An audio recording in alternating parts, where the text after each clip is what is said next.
She opened her eyes, and the first thing she saw was a stranger crying. He was sitting beside her bed, holding her hand like it was the most precious thing in the world. His eyes were red and swollen. His face was covered in stubble like he hadn't shaved in days. His clothes were wrinkled. His hair was messy. He looked like he hadn't slept in a week, and he was looking at her like she was his entire universe. "Emma," he whispered, his voice cracking with emotion. "Oh, finally. Emma, you're awake. You're finally awake." She blinked several times, tried to speak. Her throat was dry like sandpaper. Her head was pounding with a dull, persistent ache. She looked around the room.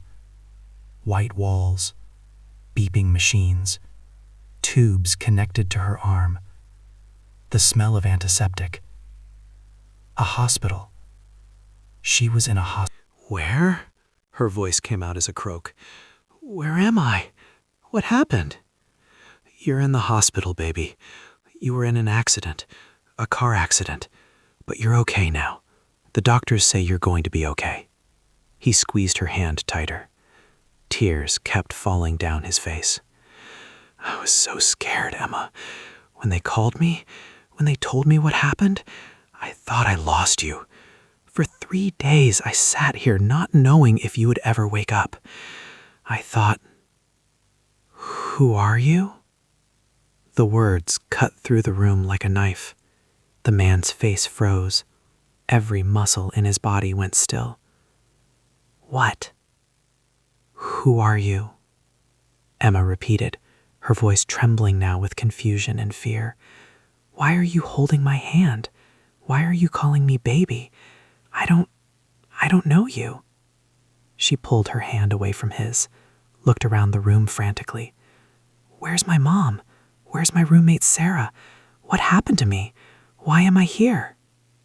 The man stared at her, his mouth opened, but no words came out.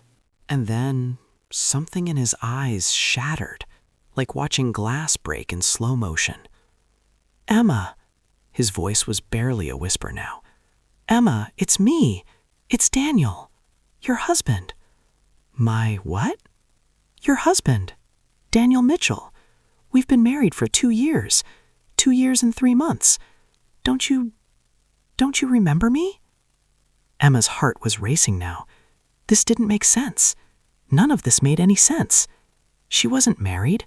She was 24 years old. She had just graduated from college last year. She lived in a tiny studio apartment in Brooklyn with her college roommate, Sarah. She worked at a publishing house as an assistant editor, making barely enough to pay rent. She was single, completely, absolutely single. She had gone on a few dates here and there, but nothing serious. She had never seen this man before in her life. "I'm not married," she said, shaking her head. "I don't know who you are. I've never seen you before. Please, please just get away from me. I want my mom. I want to see my mom." The man, Daniel, stood up slowly. His hands were shaking. His face was pale. He looked like someone had just ripped his heart out of his chest and shown it to him. I'll get the doctor," he said, his voice hollow and empty. He walked toward the door. Each step seemed to take enormous effort. And just before he left, he turned back to look at her one more time. The look on his face, it was the look of a man whose entire world had just crumbled into dust. This is the story of Emma and Daniel. A story about love that was forgotten, and the man who refused to let it stay that way. This is the woman he married twice. The diagnosis came within hours. Retrograde amnesia, caused by severe trauma to the brain during the accident. Dr. Sarah Chen, the neurologist assigned to Emma's case, sat with Daniel in a small consultation room. Her face was kind but serious. "Mr. Mitchell, I need to explain what's happening with your wife's memory." Daniel nodded, though he felt numb. "Your wife has experienced what we call retrograde amnesia. Specifically, she's lost approximately 5 years of memories. Everything from around age 24 onwards appears to be inaccessible." Daniel felt his knees weaken, even though he was sitting down. 5 years? She's lost 5 years? I'm afraid so. In her mind, it's still 2019. She believes she just graduated from college. She doesn't remember her career progression. She doesn't remember moving to a new apartment. And unfortunately, Dr. Chen paused, choosing her words carefully. She doesn't remember meeting you. She doesn't remember your relationship, your engagement, or your marriage. To her, you are a complete stranger. Daniel's hands gripped the arms of his chair. Will her memories come back? Is this temporary? The doctor took a breath. That breath said everything. Mr. Mitchell, I have to be honest with you. In some cases of retrograde amnesia, memories return gradually over time. The brain heals and the pathways that were damaged become accessible again. In these cases, patients can recover most or all of their lost memories. And in other cases, the memories never return. The brain essentially rewires itself, and the old pathways are permanently lost. The patient has to build new memories from scratch. Which category will Emma fall into? I'm sorry, Mr. Mitchell. There's no way to predict. No test we can run, no scan that will tell us. We simply have to wait and see. It could take weeks, months, years, or it might never happen at all. After the doctor left, Daniel walked into the hallway. His legs gave out. He slid down against the cold hospital wall and put his head in his hands. 5 years. She had lost 5 years, which meant she had lost him. All of him. Every single moment that made them who they were. It had started with a coffee order. A random Tuesday morning in October 2019. A crowded coffee shop in Midtown Manhattan. Daniel was running late for a meeting at his architecture firm. He had been up all night working on a proposal, and he desperately needed caffeine. Emma was running late for her first day at her new job at a publishing house. She had just moved to the city 3 months ago, and she was still learning to navigate the chaos of Manhattan. They both ordered at the same time. They both waited at the pickup counter. And when the barista called out, "Grande oat milk latte," they both reached for the same cup. Their hands touched. They looked at each other. "Grande oat milk latte for Emma," she said. "Grande oat milk latte for Daniel," he said at the same time. They stared at each other, then at the cup, then back at each other. "I think there's been a mix-up," Daniel said, a smile tugging at his lips. "I think you're holding my coffee," Emma replied, not letting go. "What if I am? What would you do about it?" She raised an eyebrow. "I'd fight you for it. I'm starting a new job today, and I haven't had caffeine yet. You really don't want to see me without caffeine. People have been injured." Daniel laughed. It was the first time he had really laughed in months. His job was stressful. His life had become a predictable routine. Wake up, work, sleep, repeat. Everything felt gray and monotonous.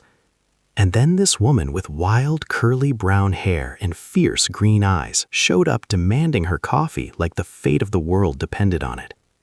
"Tell you what," he said, "let me buy you a replacement as an apology for almost stealing your caffeine." "You're not almost stealing it. You're actively committing coffee theft. That cup is in your hand right now. This is a crime in progress." "Then let me make it up to you. Coffee's on me. And maybe a pastry?" She narrowed her eyes suspiciously. "Are you trying to bribe me?" "Absolutely. Is it working?" Emma tried not to smile. She failed spectacularly. "Fine, but I want the biggest pastry they have, and I'm not sharing a single crumb." "Deal." They sat at a small table by the window. They were supposed to have a quick coffee. They talked for 45 minutes, then an hour, then 90 minutes. Both of them were extremely late for work. Neither of them cared even a little bit. They talked about everything and nothing. Where they grew up, what they dreamed about, why they loved the city, what they were afraid of. By the time they finally left the coffee shop, Daniel had her phone number saved in his phone. And Emma had the strangest feeling in her chest, a feeling that her life was about to change in ways she couldn't imagine. She was right. Daniel wiped his eyes with the back of his hand. That coffee shop, that random Tuesday, that accidental meeting, that was the beginning of everything. That was the moment his gray life exploded into color. And now Emma didn't remember any of it. Not the coffee, not the conversation, not the way they had looked at each other like they were seeing something impossible. To her, none of it had ever happened. To her, they were strangers.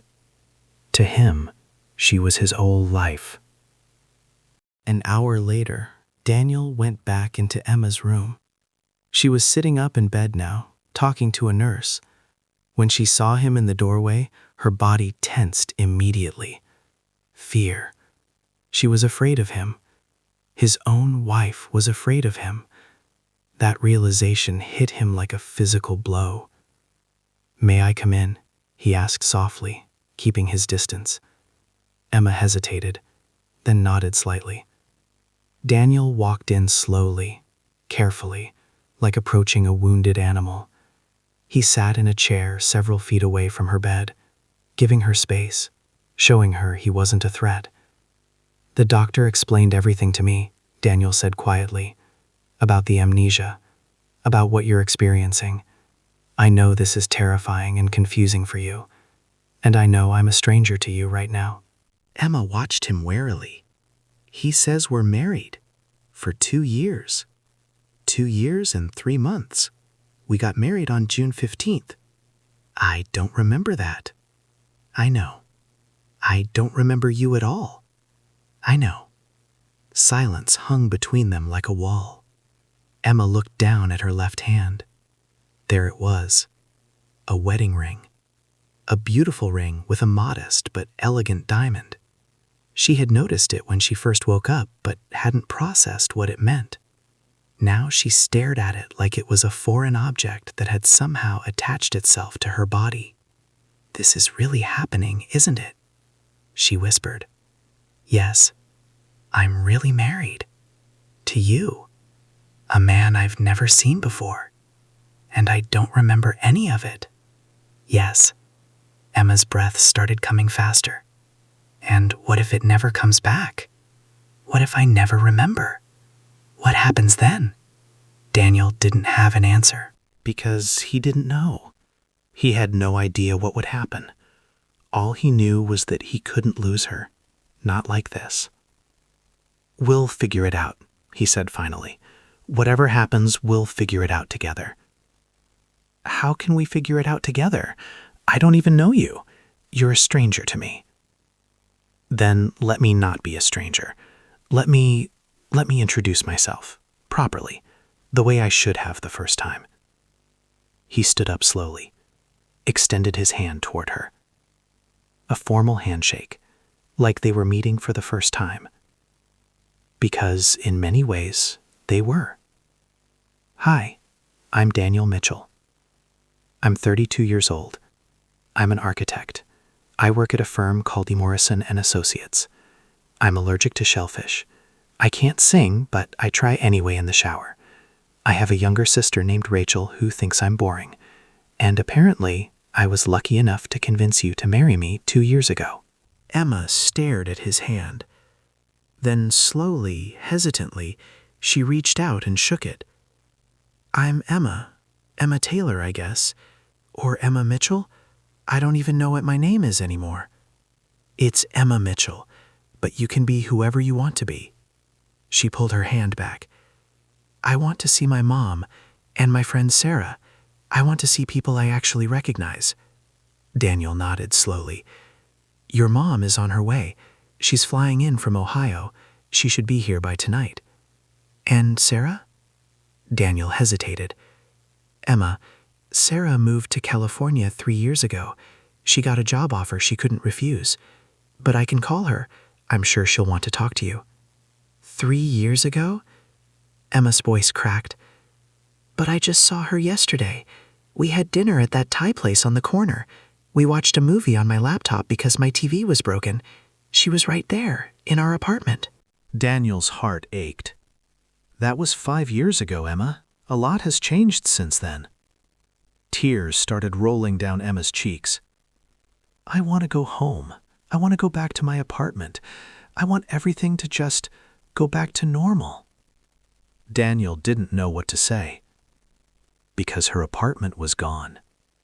That tiny studio in Brooklyn she shared with Sarah had been given up years ago. Her old life was gone. Her normal was gone. Everything she remembered no longer existed, except in her mind. Caroline Taylor's flight landed at JFK at 8 o'clock that evening. She didn't wait for her luggage.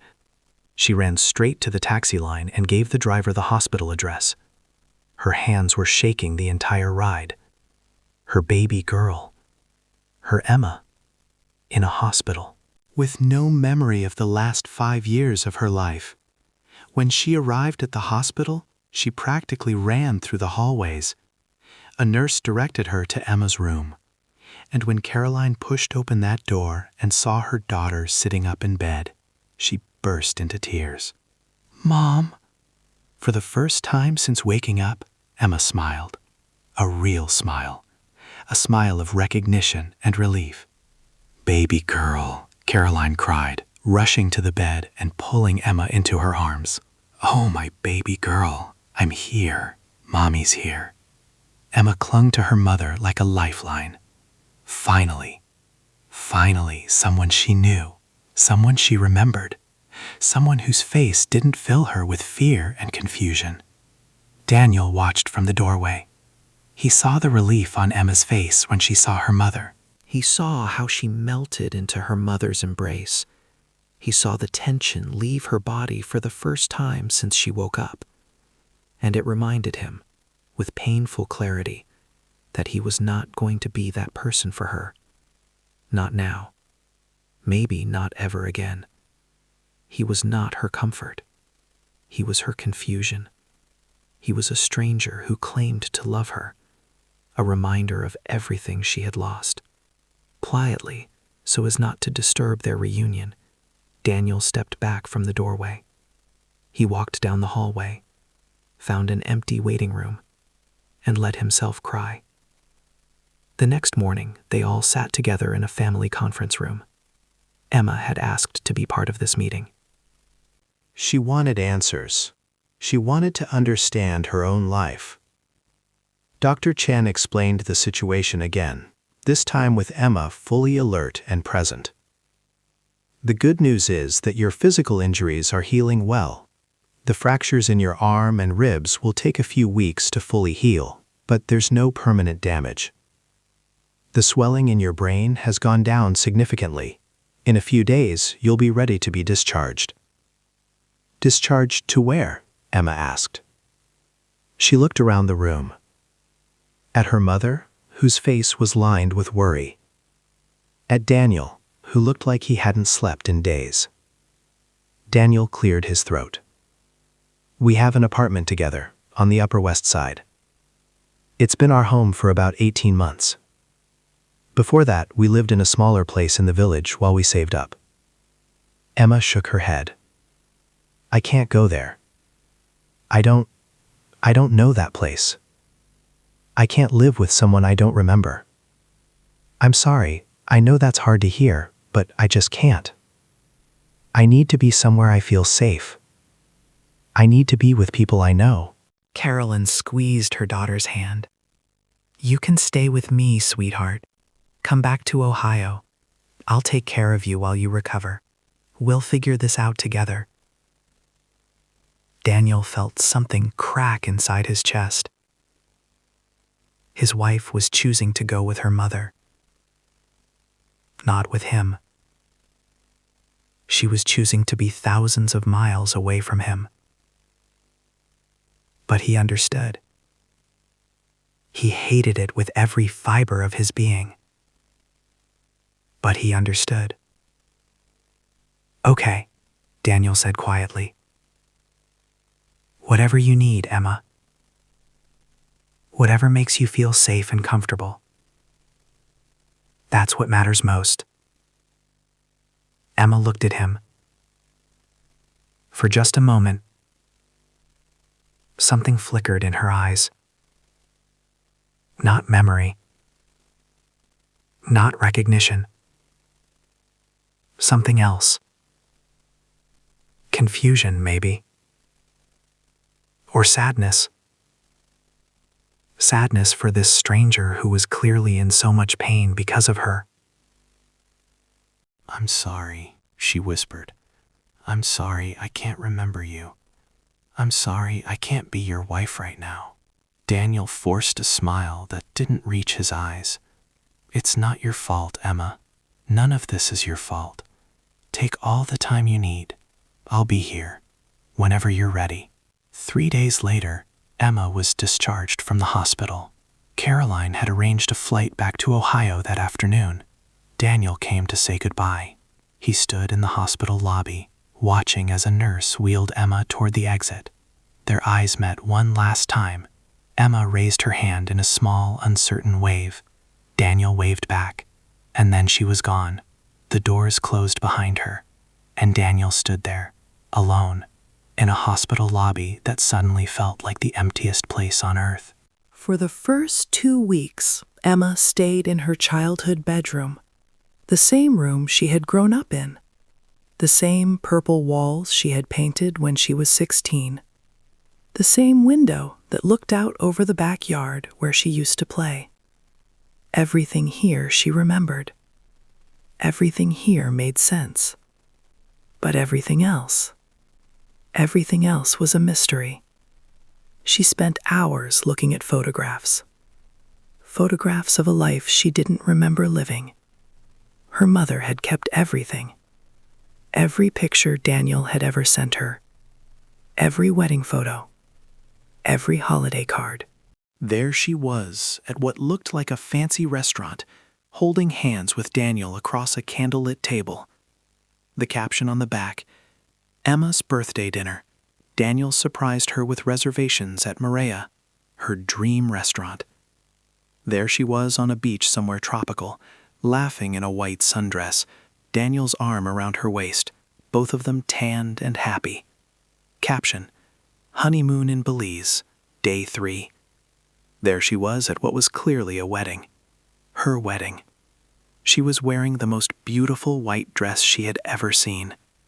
She was looking at Daniel with an expression she didn't recognize on her own face, an expression of pure, complete, unconditional love. I look so happy, Emma whispered, tracing her own face in the photograph. Caroline sat beside her on the bed. You were, sweetheart. You were so happy. The happiest I had ever seen you. When you called me after your first date with Daniel, you talked for 2 hours straight. I had never heard you so excited about anyone. How did we meet? Really meet? A coffee shop mix-up. Your orders got confused. He was charming. You were stubborn. By the end of that first conversation, I think you both knew. Knew what? That you'd found something special, something rare. Emma looked at the wedding photo again. This woman in white. She looked like Emma. She had Emma's face, Emma's smile, Emma's eyes. But she didn't feel like Emma. She felt like a stranger, wearing Emma's skin. Her phone buzzed on the nightstand. It was him. Daniel. He had been texting her every day since she left the hospital. Nothing demanding, nothing pushy, nothing that made her feel guilty or pressured. Just small things. Good morning, Emma. Hope you slept okay. Your mom texted me that you had a good appetite today. That's really great. It's raining in New York today. I remember you always said you loved the sound of rain on windows. I found the book you were reading before the accident. It was on your nightstand. The Night Circus. You were almost finished. Do you want me to send it to you? Emma stared at the latest message. Just wanted to say good morning. No need to reply. I just want you to know I'm thinking of you. I hope today is a good day. She didn't know what to say. What do you say to a man who loves you desperately, but who you don't know at all? What do you say to someone who is grieving a version of you that you can't even remember being? She typed a reply. Deleted it. Typed again.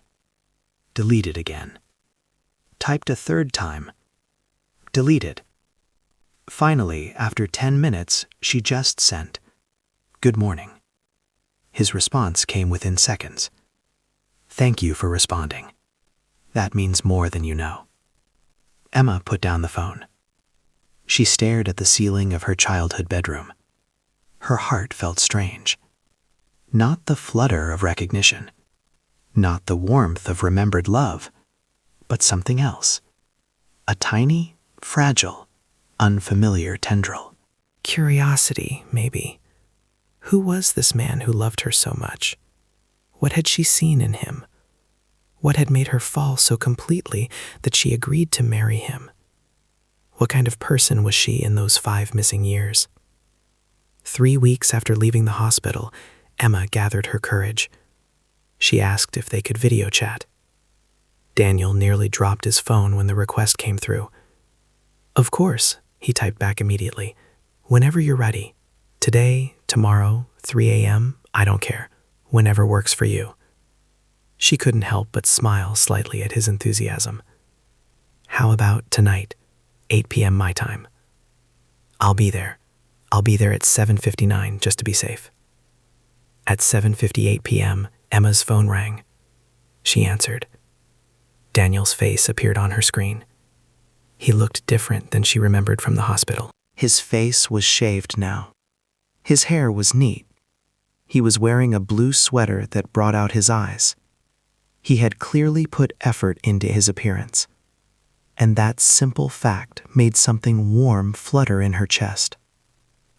"Hi," he said, his voice slightly nervous. "Hi." An awkward silence stretched between them. "Thank you for calling," Daniel said finally. "I wasn't sure if you'd want to. I mean, I hoped, but I didn't want to expect anything. No pressure. Zero pressure. This is a pressure-free zone." He was rambling. He was nervous. This man who had been married to her for 2 years was nervous talking to her. Emma found that oddly endearing. "I have questions," she said. "A lot of questions. About us. About our life. I'm trying to understand who I became in those 5 years. Who I was before the accident. And I figured you're probably the best person to ask. I'll answer anything you want to know. Anything at all. My life is an open book for you." Emma took a deep breath.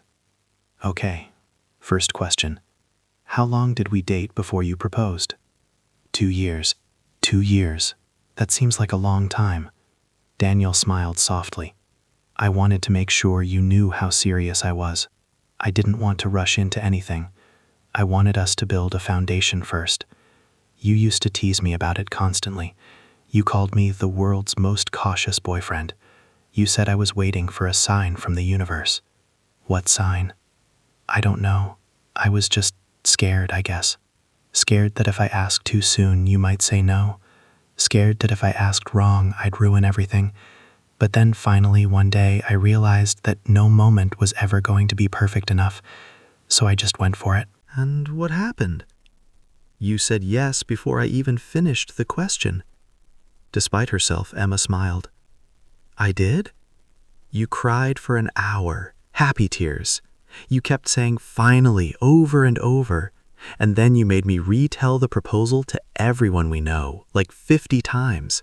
You wanted everyone to hear every detail. Where did you propose? Central Park, by the Bow Bridge.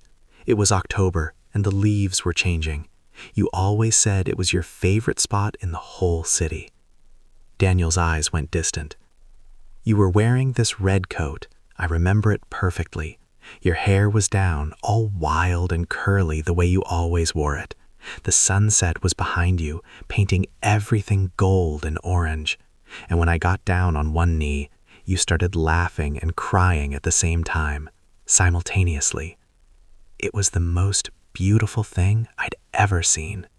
Emma listened intently. She couldn't remember any of this. Not a single image came to her. But the way he described it, the way his voice softened, the way his eyes lit up with the memory, she could almost see it, almost feel it. What was our wedding like? She asked. Small, intimate. We didn't want some big, extravagant production. We just wanted people who really mattered. About 50 guests total. Your mom walked you down the aisle. My best friend Jake was my best man. Your friend Sarah flew in from California to be your maid of honor. We wrote our own vows? We did. You insisted. You said the traditional vows were too generic. You wanted to write something personal. What did I say in my vows? Daniel's voice caught. He took a moment. Emma could see him swallowing hard. You said that I was the unexpected chapter in your story, the one you never planned but couldn't imagine living without. You said that before you met me, you had your whole life mapped out, career goals, timeline, everything organized. But then I came along and messed up all your plans in the best possible way. He paused. You said that loving me felt like coming home to a place you'd never been, but somehow always belonged. You said that I made you braver than you thought you could be, and you promised to choose me every day, even on the days when I drove you crazy, which, according to you, was most days. Emma wiped her cheek. She was crying. She didn't even know when the tears had started. She didn't remember any of this. She didn't remember writing those words or saying them, but something about hearing them. Something about the way Daniel looked at her through the screen. It touched something deep inside her chest. I sound like I was really in love with you, she whispered. You were, Daniel said, his own eyes glistening now. And I was. I am really in love with you. That hasn't changed for me. Not even a little bit. I'm sorry I can't give that back to you right now. I'm not asking you to, Emma. I'm not asking for anything. I just want you to know that what we had was real. That it existed. Even if you can't remember it, it was the most real thing I've ever experienced in my life. A month after leaving the hospital, Emma made a decision. She was going back to New York. Not to live with Daniel. Not yet. But to face her life. To walk the streets she had apparently walked for 5 years. To see the places she had loved. The apartment she had called home. The woman she had become. At the airport, Caroline held her daughter tight. Are you sure about this, sweetheart? You could stay longer, as long as you need. I know, Mom, and I love you for that. But I can't kind from my life forever. I need to face it. I need to see who I became. I need to understand. And Daniel? Emma hesitated. I don't know, Mom. I don't know what's going to happen with him. With us. I'm trying to figure that out. He loves you, sweetheart. Whatever you decide, whatever happens, remember that. That man absolutely adores you. I know. That's what makes this so complicated. Daniel had offered to book her a nice hotel, a fancy place with room service and a view. She had politely refused. She booked her own modest room in a standard hotel in Midtown. She needed independence. She needed to do this on her own terms. She needed to prove to herself that she could function in this city without depending on a man she didn't remember. That first night, she stood at the window of her hotel room. The city sparkled below her. Millions of lights, millions of lives. Somewhere out there was the life she had been living, the job she had apparently risen in, the apartment she had shared with Daniel, the restaurants they had loved, the memories she had made. All of it was out there, waiting for her to rediscover it. Her phone buzzed. "Daniel, I heard you're back in the city. Welcome home. Can I see you? Just coffee, no pressure. Just two people having a conversation." Emma stared at the message for a long time. Her thumb hovered over the keyboard. Finally, she typed, "Okay, tomorrow, 10 a.m. Daniel, where would you like to meet?" Emma thought about it. If she was going to do this, she might as well start at the beginning. "The coffee shop where we met, the one on 52nd Street. Seriously? Emma, is that weird?" No, it's perfect. It's absolutely perfect. I'll be there. I'll be there at 9:30 just in case." Despite herself, Emma smiled. She didn't realize it yet, but she had just agreed to their first date, all over again. The coffee shop looked ordinary. Nothing special about the decor. Nothing remarkable about the menu. Just another cafe in a city filled with cafes. But the moment Emma walked in, Daniel stood up from a corner table like he had been waiting his whole life for her, which in many ways he had. He was holding a small bouquet of sunflowers, yellow and bright and cheerful. "Sunflowers," Emma said, surprised. "Your favorite. You told me on our second date that sunflowers reminded you of summer and happiness in your grandmother's garden." Emma stared at the flowers, then at him. "How did you remember that?" "I remember everything, Emma. Every detail, every conversation, every little thing you ever told me. It's all still here." He tapped his temple. "Even if it's not here anymore." He gestured toward her. She took the sunflowers, held them awkwardly. She didn't know what to say, so she just said, "Thank you. They're beautiful." "Not as beautiful as you." Emma rolled her eyes. That was cheesy. "I know, I'm rusty. Cut me some slack." Despite everything, she laughed. They sat across from each other at a small table by the window, the same window they had sat by 5 years ago, though Emma didn't know that. They ordered coffee, and for a few minutes, neither of them knew what to say. "This is weird, isn't it?" Emma finally admitted. "Incredibly weird," Daniel agreed. "You've been married to me for 2 years. You know everything about me, every secret, every fear, every embarrassing story, and I'm sitting here trying to figure out if you take sugar in your coffee." Daniel smiled. "Black, 2 shots of espresso. Boring and predictable. What about you?" "Oat milk latte, which I apparently haven't changed." Some things stay constant, even when everything else changes. Their eyes met, and for just a second, the awkwardness faded. There was just recognition, not of memory, but of something deeper, something that words couldn't quite capture. After coffee, they walked through the streets of Manhattan, past towering buildings and rushing pedestrians and yellow taxis. Daniel pointed out places as they went. That's the restaurant where we had our first anniversary dinner. You ordered the salmon and said it was the best fish you'd ever had. That's the bookstore where you spent 4 hours and I pretended not to be bored while reading architecture magazines. That's the bench in Madison Square Park where we had our first real fight about something stupid. I don't even remember what, but I remember making up. That part I remember very clearly.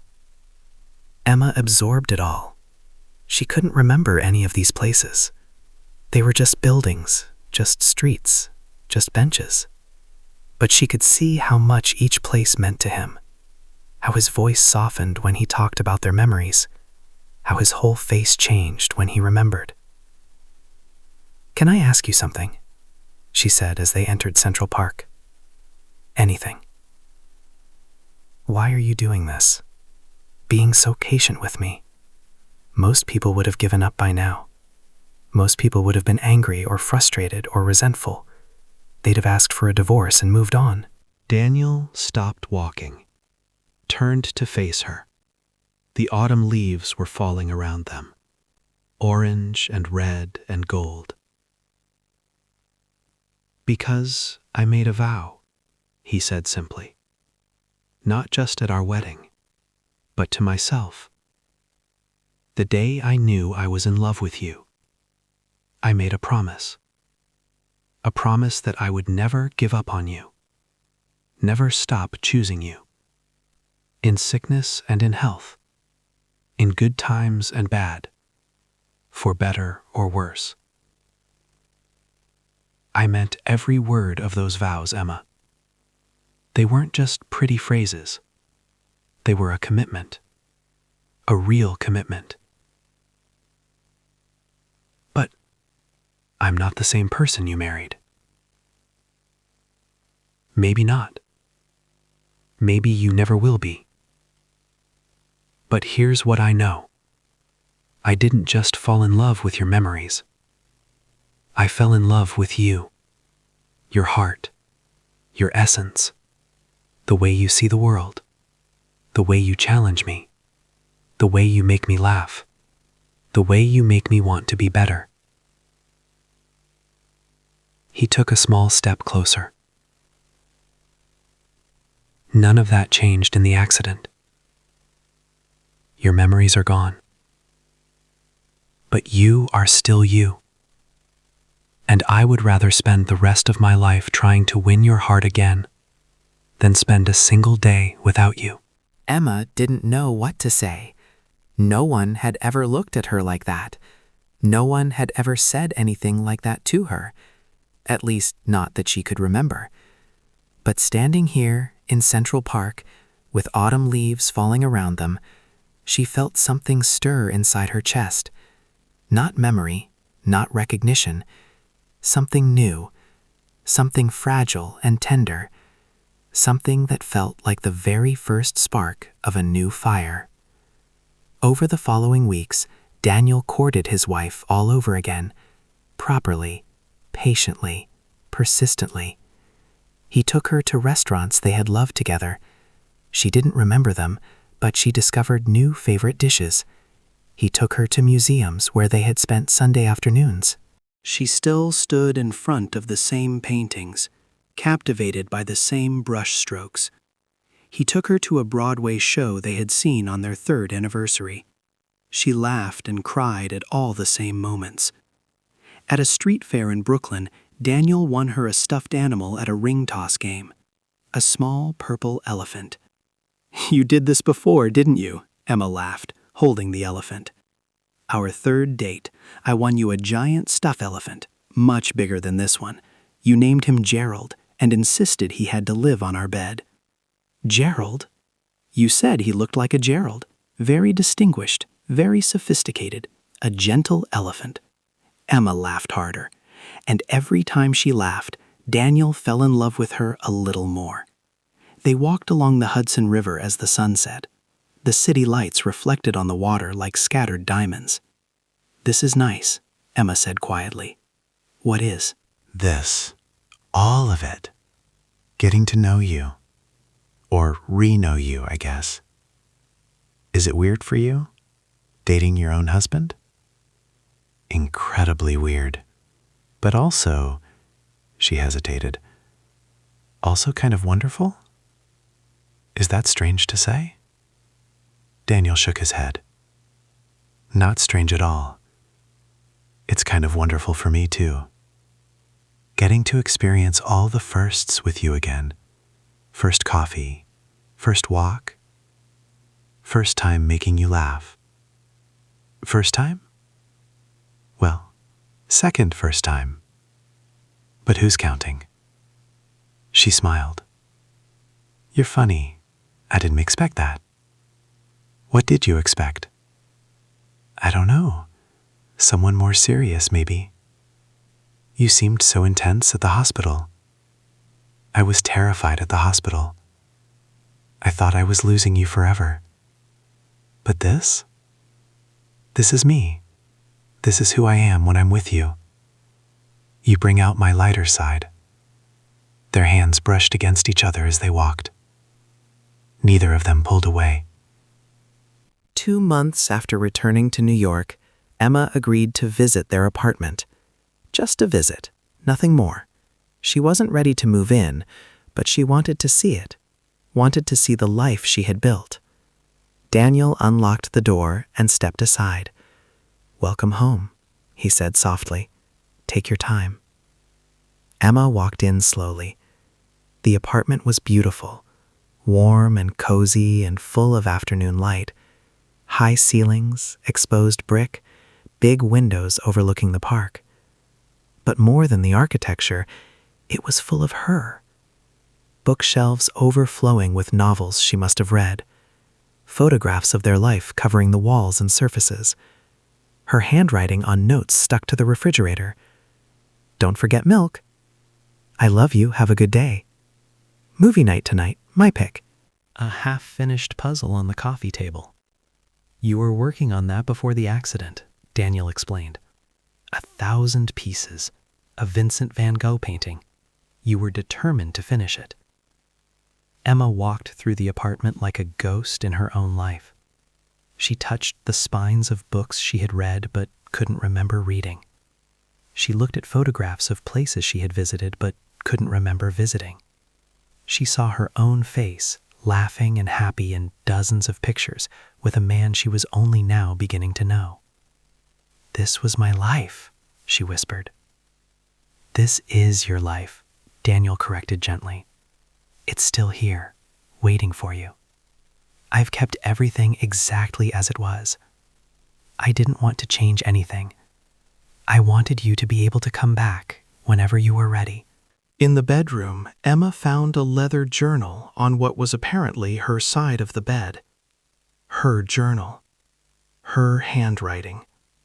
She opened it carefully, almost reverently, flipped to a random page somewhere in the middle, and began to read aloud. "Today marks 1 year since Daniel asked me to marry him. 1 whole year of being his fiancé. Sometimes I still can't believe any of this is real, that he is real." Her voice caught slightly. "I spent so many years thinking that love like this only existed in movies and books. The kind of love where someone looks at you and sees everything you are, even the parts you try to hide. The kind of love that makes you feel brave and safe at the same time." She turned the page. But then Daniel walked into my life. Well, technically, I walked into his coffee order, and suddenly all those stories made sense, because I'm living one, the greatest love story I've ever known. Her voice trembled. I've never felt so seen in my entire life, so understood, so completely and utterly loved. Whatever happens in our lives, whatever challenges we face, I know one thing for certain. Daniel Mitchell is the love of my life, past, present, and future. And I am so incredibly lucky that he chose me. Emma closed the journal. Tears streamed down her face. "I wrote that," she said. "You did. I meant every word. I believe you did." She looked at Daniel. He was standing in the doorway, giving her space, his own eyes glistening. "I want to remember so badly," she said, her voice breaking. "I read these words and I can feel that they came from somewhere real, but I can't access it. It's like there's a door in my mind that's locked, and no matter how hard I push, it won't open. Maybe it doesn't need to open. What do you mean?" Daniel walked toward her, slowly, carefully, giving her every opportunity to tell him to stop. But she didn't. He stopped right in front of her. "Emma, whether you remember our past or not, we can build a new future. We can create new memories, new moments, a new love story. I know we can, because I feel it every time I'm with you. That same spark, that same connection. It never went away. It's still here, between us, right now." He reached out and took her hands. "I fell in love with you once. Let me fall in love with you again, and let yourself fall in love with me, not because of who we were, but because of who we can be." Emma looked into his eyes. This man who wasn't a stranger anymore. This husband she hadn't chosen, but whom she was beginning to understand, beginning to appreciate, beginning to feel something for. "Can we take it slow?" she asked. "As slow as you need." Can we date? Like we're just starting out? I would love nothing more. And if I fall in love with you again? Daniel smiled, a real smile, the kind that crinkled his eyes. Then I'll be the luckiest man in the world, twice. Weeks turned into months. Winter melted into spring. The city came alive with blossoms and warmth. And Emma Mitchell fell in love. For the first time. 4 months after the accident, Emma moved back into their apartment. Their home. Her home. "Are you sure about this?" Daniel asked, carrying boxes. "No," Emma admitted with a smile, "but I'm doing it anyway. Brave. Or foolish. Sometimes they're the same thing." She threw a pillow at him. He caught it, laughing. And for the first time, the apartment felt like home to her, too. That night, they sat on the couch together, not quite touching, but close. The city glittered outside the window. "I've been thinking," Emma said. "Uh-oh. Shut up. I've been thinking about us, about what we're doing, about where this is going." Daniel turned to face her, suddenly serious. And I think I'm falling for you, Daniel." She said it quietly, almost like a confession, almost like she was afraid to say it out loud. Daniel's breath caught in his chest. "You are. I know it's strange. You're technically already my husband. We have a marriage certificate. We have wedding photos. We have this whole history.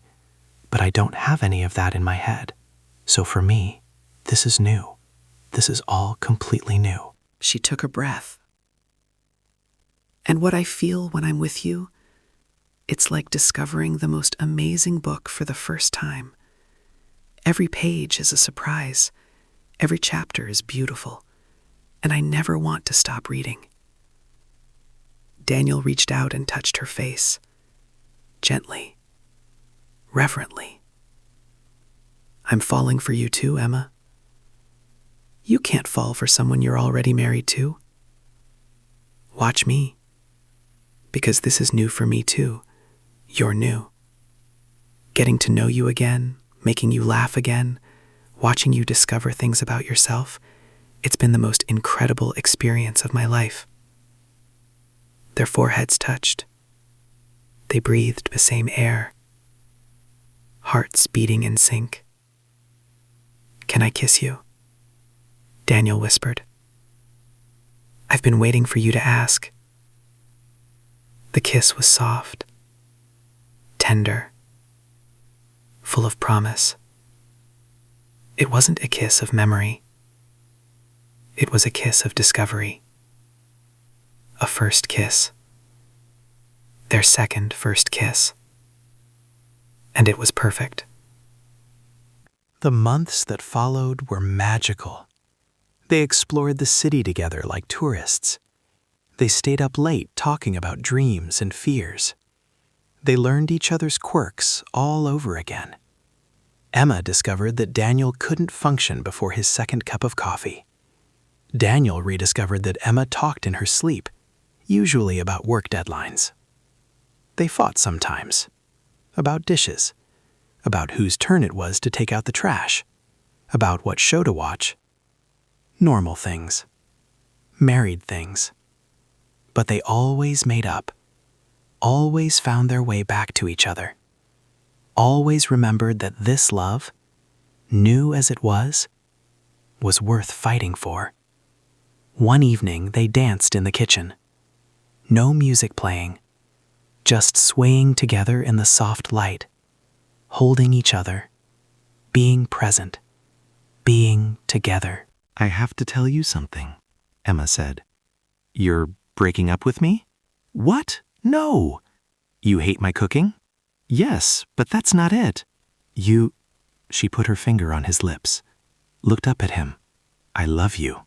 3 words, simple words, but they hit Daniel like a tidal wave. "What?" "I love you, Daniel. Not because you're my husband on paper, not because we have a history I can't remember, but because of who you are, because of how you treat me, because of how patient and kind and wonderful you've been through all of this." She touched his face. "You didn't give up on me when most people would have walked away. You waited for me. You let me discover you at my own pace. You never pushed. You never guilted. You just loved me, unconditionally. I love you too, Emma. I always have." "No, let me finish." She took a breath. "I love you, Daniel. Present tense. For the man you are right now. For the man who won me over all over again. This isn't old love. This is new love. My love. The love I can feel and remember and hold on to. And I'm so grateful for it." Daniel pulled her close, held her like he never wanted to let go, tears streaming down both their faces. "I love you too, Emma. Past, present, and future. All the versions of you. All the memories, old and new. Everything. I love everything." They stood there. 2 people. 1 marriage. 2 love stories. Both of them real. Both of them beautiful. 6 months after Emma woke up with no memory of her husband, she had fallen completely in love with him, and Daniel had a plan. "You know she already has a ring," Jake said over drinks. 2 rings, technically. Engagement and wedding. "I know, but this is different. Those rings are from a life she can't remember. I want to give her something that's just ours, just from this life, this love, the one she can actually remember." "So you're going to propose to your own wife?" "I'm going to propose to the woman I love, again, properly, in a way she'll never forget." Jake shook his head. "You're absolutely insane. You know that." "Completely. But in the best way." Daniel planned everything. He reached out to her mother, got her approval, again. He talked to her friends, made sure they were ready. And on a perfect October evening, exactly 1 year after his first proposal, he brought Emma to Central Park, to the Bow Bridge, where it all began, where it would begin again. The bridge was transformed. String lights hung from every surface. Rose petals lined the walkway. A violinist played softly nearby. And standing at the center of the bridge was Daniel, smiling, crying, holding a small box. "Daniel," Emma breathed. "What is this?" "This is where I proposed to you. 2 years ago. You were wearing a red coat. Your hair was down. The sunset was behind you. And I got down on one knee and asked you to spend the rest of your life with me." He took her hands. "You said yes before I could finish the question." "I don't remember that," Emma whispered. "I know, and that's okay, because I remember it for both of us. Every detail, every word, every tear you cried. But this moment, right here, right now, this one is yours. This one you'll remember forever." He got down on one knee, opened the box. A new ring sparkled inside. Simple, elegant, perfect. "Emma Mitchell. Although I guess technically you're already Emma Mitchell. Will you marry me?" Tears streamed down Emma's face. "We're already married, you idiot. Then marry me again. Choose me again. Let me love you for the rest of our lives. Again." She was laughing and crying at the same time. Just like the first time, Daniel thought. Some things never change. "Yes," she said. "Yes, of course, yes. 1,000,000 times yes." He slid the new ring onto her finger, right next to the others, then stood and pulled her into his arms, and kissed her like it was their first kiss all over again. People had gathered to watch. Strangers clapped and cheered. Some were crying. But Daniel and Emma didn't notice any of them. They only saw each other. 1 month later, they got married. Again. A small ceremony in a garden venue upstate. 50 guests, fairy lights, autumn flowers, and 2 people who had already said "I do" once, saying it again. Emma walked down the aisle on her mother's arm. She was wearing a new dress. Simple, elegant, perfect. And she was smiling like the sun. Daniel stood at the altar, tears streaming down his face. Not tears of sadness this time. Tears of pure, overwhelming joy. She was here. She was choosing him. Again. "I understand you've written new vows," the officiant said. Daniel nodded, took Emma's hands. "Emma, 8 months ago, you woke up and looked at me like I was a stranger, and I felt my heart shatter into 1,000,000 pieces. But I made a choice that day. I chose to believe in us, in what we had, in what we could build again." He squeezed her hands. Falling in love with you the first time was the best thing that ever happened to me. But falling in love with you the second time, that was a gift. That taught me what love really means. It means showing up every day, no matter what. It means patience and hope and trust, not in destiny, but in each other. I vow to keep choosing you, Emma, every single day, whether you remember our whole story or just the latest chapters. I vow to love you forever, past, present, and future. All of it. Always. Emma wiped her eyes.